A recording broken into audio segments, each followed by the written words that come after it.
हाँ जी मित्रों, मैं कबलो आज भी मेरे पास काफी सारी यूट्यूब कम्युनिटी की इंटरेस्टिंग न्यूज है भाई। वीडियो को अंत तक देखते रहना। तो बढ़ते में पहले न्यूज की तरफ बात कर लेते हैं रजत दलाल एंड सिद्धार्थ के बारे में। तो कल के द 50 के एपिसोड में हमें देखने को मिला जो रजत दलाल है वो सिद्धार्थ को भाई एक्सपोज करते हुए दिखते हैं। बेसिकली उन्होंने एक ऐसी बात बताई सिद्धार्थ के बारे में जो कि उन्होंने पहले नहीं रिवील किया था। बेसिकली उन्होंने ये बताया कि जो सिद्धार्थ है वो इस शो से पहले भी मुझसे मिल चुका है, जहाँ पर भाई इसको आइडिया नहीं था कि रजत दलाल क्या है एंड ऑल्सो रियल लाइफ में वो कैसी पर्सनैलिटी है। एंड वो बिना बात क्या के मुझसे लफड़े वगैरह करने लगा। एंड सिर्फ इतना ही नहीं, रजत दलाल तो ये तक भी कहते हुए दिखते हैं भाई कि सिद्धार्थ जो है वो उस टाइम पे उनको धमकी वगैरह भी दे रहा था बिना जाने हुए कि रजत दलाल किस टाइप का आदमी है। यही कुछ एक्सपोज वगैरह करते हुए दिख रहे थे रजत दलाल द 50 शो के अंदर सिद्धार्थ को। लेकिन अभी रिसेंटली हुआ क्या कि सिद्धार्थ जो है वो अपने इंस्टाग्राम पे एक रील अपलोड करते हैं जहां पर भाई उन्होंने रजत दलाल को रिस्पॉन्ड किया। उन्होंने रजत दलाल को भाई ओपन चैलेंज भी किया कि मैं तुम्हें अपना एड्रेस दे रहा हूँ, जब आना है आ जाओ। एंड सिर्फ इतना ही नहीं यार, बॉक्सिंग मैच के लिए भी रजत दलाल को चैलेंज किया है। क्या कहते हुए दिखते हैं सिद्धार्थ, मैं आप लोग को उनकी क्लिप दिखाता हूँ। बड़े क्यूट हो यार तुम लोग, कैसे लग रहे हो ना? ऐसे लग रहा है 12 साल की बच्चियां स्कूल के ब्रेक टाइम में खड़े होके किसी ऐसी फ्रेंड की जो है नहीं उसकी बिचिंग कर। एक चीज की कमी रह गई, रेड पोनी टेल। 2 भेज रहा हूं। पटेल तू नहीं भी पहनेगा चलेगा, तेरी उम्र हो चली है। रजत तेरे लिए बहुत एक्साइटेड हूं मैं, रेड पोनी टेल में बहुत क्यूट सी लगेगी तू। पर इतने टेस्टोस्टेरोन के बाद भी ऐसी एस्ट्रोजन भरी बातें निकलती तुम्हारे मुंह से, कमाल है यार। डीलर चेंज कर लो। तूने शो में बोला था इसको पता नहीं है रजत क्या है बाहर, सही में नहीं पता, पर पता करना चाहता हूँ। दिल्ली में ही हूँ, बताइए जरा, और कहाँ मिलेगा ये भी बता दे। जो 16 फरीदाबाद में तू रहता ना, गाजियाबाद, बदरपुर, घिटोरनी, हौस खास विलेज, कौन से गांव में मिलेगा? जितने गांव तूने सुने नहीं होंगे ना, देखे नहीं होंगे, उतनों का मैं भाई और बेटा हूँ। ये बंदूक वाली बदमाशी छोड़, मैं तो कह रहा हूँ 2 महीने तू ले ले, 2 महीने में बॉक्सिंग रिंग चलते हैं। क्या बोलता है? जितने पैसे यूट्यूब से आएंगे यूट्यूब पे डालेंगे उसको, जितने आएंगे मंदिर में दान कर देंगे सनातन के नाम पे। जय श्री राम बोल। और ये केसों की हवाबाजी करना बंद कर दे। कोर्ट कचहरी में बीती है मेरी जिंदगी, कौन से केस है सब पता है मुझे तेरे पे जो चल रहे हैं। बोलने लायक केस नहीं है वो जो तेरे पे चल रहे हैं। ये बच्चों को हवाबाजी करी। कभी कभी ना शराफत किसी की चॉइस होती है, मजबूरी नहीं है।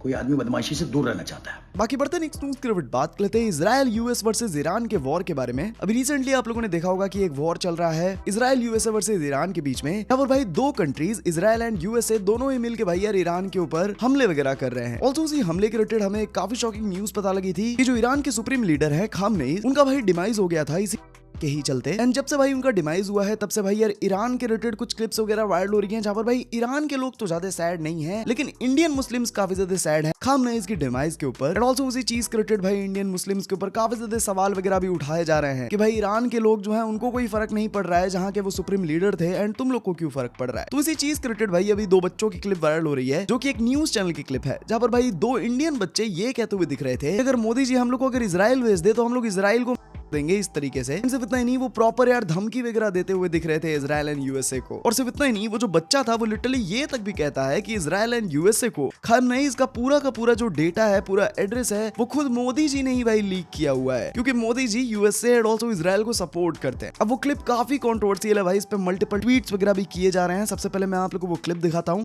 इजराइल के साथ क्या करना चाहिए? मैम इजराइल के साथ तेज नेस करना चाहिए, इजराइल को मारना चाहिए। उन्होंने हमारे खामनेई साहब को मारा है। वहाँ पे भी आप जैसे मासूम बच्चे मारे जाएंगे। अगर मैम हम बड़े होते ना, हम अभी इजराइल में जाके उससे सीने में चक्कू मार देते, चाहे कुछ भी हो जाता। 20 साल की जेल काटनी पड़ती ना, जेल काट लेते, पर इजराइल को मारते। और अपने देश में ऐसी कोई घटना घट जाए, इस पे क्या कहना चाहेंगे? मैम अगर अपने देश में घटना तो घटी हुई है। एक ये मोदी, वो भी वहाँ जा जाके इजराइल के साथ गया था पिछली बार भी, और अब भी इजराइल के साथ तो बम देखा आया हूँ। कल परसों मोदी खामनेई साहब के पास गया, उनकी हर जगह देख के कहाँ वे बेटे, कहाँ रोजगार करे, कहाँ वे नमाज पढ़े, कहाँ वे अपने घर पे सोवे, और उसने देख के सारी इजराइल को बतला। इजराइल ने वही हमला करा ज्यादा। ये किसी को रोना आया खामनेई की मृत्यु के बाद? मैम सुबह बहुत रोया, बहुत रोए थे। मैम क्यों नहीं रोती जब वो हमारे रेपर थे? अब जिस तरीके की इस बच्चे की मेंटालिटी है, इसी चीज के रिलेटेड भाई यार काफी सारे लोग इस पे मल्टीपल ट्वीट्स कर रहे हैं। भाई ऐसा बिल्कुल भी अब नहीं कह सकते कि ये बच्चा है, बिकॉज इस तरीके की ये जो अल्फाज यूज कर रहा है कि अगर मुझे 20 साल की जेल भी हो गया तब भी मैं इजराइल को कुछ इस तरीके से। इसी चीज पे प्रफुल्ल गर्ग का भी हमें रिएक्शन देखने को मिला था, जो कि उन्होंने एक रील अपलोड किया था इसी चीज के रिलेटेड। मैं आपको दिखाता हूँ। इजराइल के साथ क्या करना चाहिए? मैम इजराइल के साथ तेज नेस करना चाहिए, इजराइल को मारना चाहिए। अभी कोई बोलना चाहेगा कि ये एक बच्चा है, बच्चे की बात सुन के क्यों कुछ पोलराइज कर रहे हो, नफरत फैला रहे हो? ये बच्चा है, वही बच्चा जो बोल रहा है 20 साल जेल में चला जाऊंगा अगर ये करने का मौका मिल गया तो। मैं हमेशा सोचता था कि ये रैंटिंग वाला टाइप के लोगों के फॉलोअर होते कौन लोग हैं। अब समझ में आ रहा है ये होते कौन है। ये ना मतलब ये 100 के लाइक्स ऐसे लोग ही करते हैं, इनकी बुद्धि इनके घुटने में है या फिर वहां है भी कि नहीं मुझे पता नहीं। मतलब इसकी बातें सुनो, कोई कहना मत ये बच्चा है क्या कह रहा है कि मेरे को इसराइल जाने को मिले मैं तो चाकू डाल दूंगा, 20 साल की सजा हो जाए कोई प्रॉब्लम नहीं है। उसके बाद क्या कहता है देखो कि मोदी जी भी 2 दिन पहले होकर आए हैं, खमीनी की लोकेशन देख ली, कहाँ खाता है ये देख लिया, गवर्नमेंट का कहाँ बैठता है ये देख लिया और जाके इसराइल को बता दी। ये वही बात होगी ना बोलने वाली की अर्थ फ्लैट है, सिंपल सी, ठीक है। बट कुछ तो यार मतलब दिमाग से सोच लो यार, मतलब यू लिव इन 2026, ठीक है, अभी भी कहीं भी सोचो। और उसके बाद क्या कह रहे हैं, तो पूछा जाए कि मोदी जी को कुछ हो जाए तो अरे मोदी जी हमारा कौन लगता है, उसको कुछ हो जाए, ठीक है। खमीनी जी के लिए मैं आज सुबह रोया था। अब इसका रीजन क्या है कि वो आपके सुप्रीम लीडर है, रिलीजियस लीडर है, देश दुनिया से कोई मतलब है। उसके बाद आप कहोगे कि भाई मोदी और आरएसएस पोलराइज कर रहे हैं, ये क्या है। मतलब किसी को मतलब ऑल दीज पीपल जो पढ़े लिखे गवार बनते हैं उनको कोई ये है सेक्युलर हिंदूज जो होते हैं कि अगर इनमें से इनका पॉपुलेशन बढ़ा, बहुत ज्यादा बढ़ा, तो उसके बाद कोई और बन पाएगा प्राइम मिनिस्टर। बाकी आप क्या कहना चाहते हो यार इस चीज के रिलेटेड कमेंट्स में जरूर बताना। तो बढ़ता नहीं सिर्फ बात कर लेते हैं यूट्यूबर नोमैड शुभम के बारे में। तो नोमैड शुभम ने काफी बड़ा वर्ल्ड रिकॉर्ड बनाया है भाई। बेसिकली उन्होंने यार वर्ल्ड की जितनी भी कंट्रीज है 197 पूरी कंट्रीज यार वो अभी के टाइम पे घूम चुके हैं। एंड अगर आपको ट्रस्ट नहीं है तो आप यार नोमैड शुभम के यूट्यूब चैनल के ऊपर में जाके उनकी प्लेलिस्ट भी चेक कर सकते हो। वो पूरा वर्ल्ड टूर कर चुके हैं भाई। ऑल्सो ये करने वाले वो एशिया के यंगेस्ट भी पर्सन बन चुके हैं जिन्होंने पूरी की पूरी 197 कंट्रीज भाई घूम ली है। एंड सिर्फ इतना ही नहीं, आप लोग को पता होगा काफी सारे लोग कहा भी करते थे कि इंडियन पासपोर्ट काफी वीक होता है, आप मल्टीपल कंट्रीज में जा ही नहीं सकते, मल्टीपल कंट्रीज में आपको वीजा ही नहीं मिलेगा अगर आपके पास इंडियन पासपोर्ट है। तो इस चीज पे भी नोमैड शुभम ने रिप्लाई किया है। उन्होंने एक रील अपलोड किया है जो कि मैं आपको दिखाता हूँ। मैं ब्राजील में फाइनली एंट्री कर चुका हूँ अपने पासपोर्ट पे। 3 पासपोर्ट घर पे पड़ा हुआ है, 3 पासपोर्ट मेरे पास है और ब्राजील मेरी कंट्री नंबर 197 आउट ऑफ 197। दुनिया में अभी 197 कंट्रीज है और मैं अपने 97 कंट्री ब्राजील में एंटर कर चुका हूँ। और भाई साथ ही साथ लोग कहते हैं कि इंडियन पासपोर्ट से आप ट्रैवल नहीं कर सकते। भाई इंडिया का नहीं बल्कि मैं एशिया का सबसे यंगेस्ट ट्रैवलर बन चुका हूँ जो कि दुनिया के सारे कंट्रीज गया हूँ, वो भी अपने इंडियन पासपोर्ट पे। पता नहीं कितने वीज़ाज लगवाए मैंने इस पासपोर्ट पे। और अभी जैसे ये रहा माइग्रेशन, यहाँ पर मैंने स्टाम्प लगवाया और ब्राज़ील के अंदर मैंने ऑफिशियली इंटर कर चुकी है।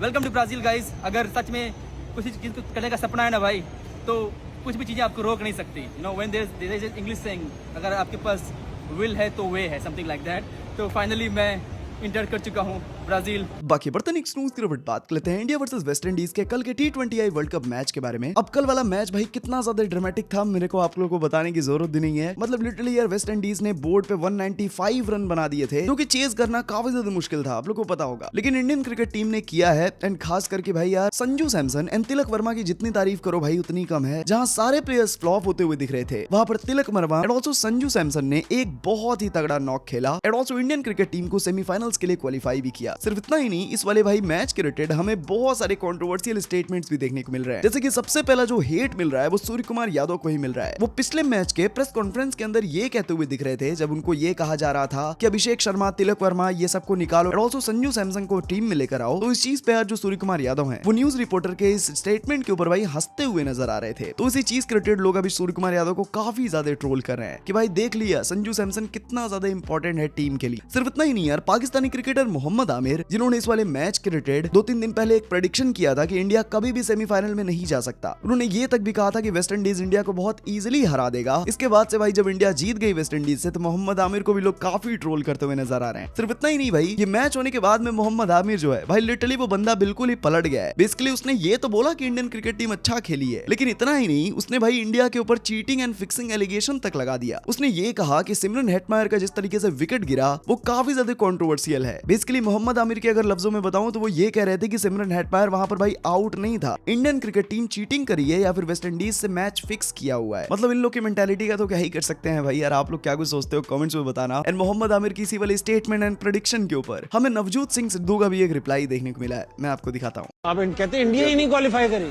क्यों भाई? गुरु, सुई के छेद में से ऊंट निकल सकता है लेकिन भारतीय टीम के इस विजय रथ को विश्व में कोई नहीं रोक सकता। 2026 में विश्व विजयी भारत होगा। 90% जीत पिछले 2 साल में है। तो चलो गाइस, इस वाली वीडियो के लिए मेरे पास अभी तक इतनी न्यूज थी। आगे जो न्यूज मिलेगी मैं आप लोगों को बता दूंगा। हर किसी चैनल को सब्सक्राइब करना बिल्कुल भी मत भूलना। एक सेकंड लगता है, करो सब्सक्राइब। यहाँ पर मैं आपको daily YouTube communicated interesting news सबसे पहले देता रहता हूँ। मैं मिलता हूँ आप लोगों को नेक्स्ट वाली वीडियो में। Peace out.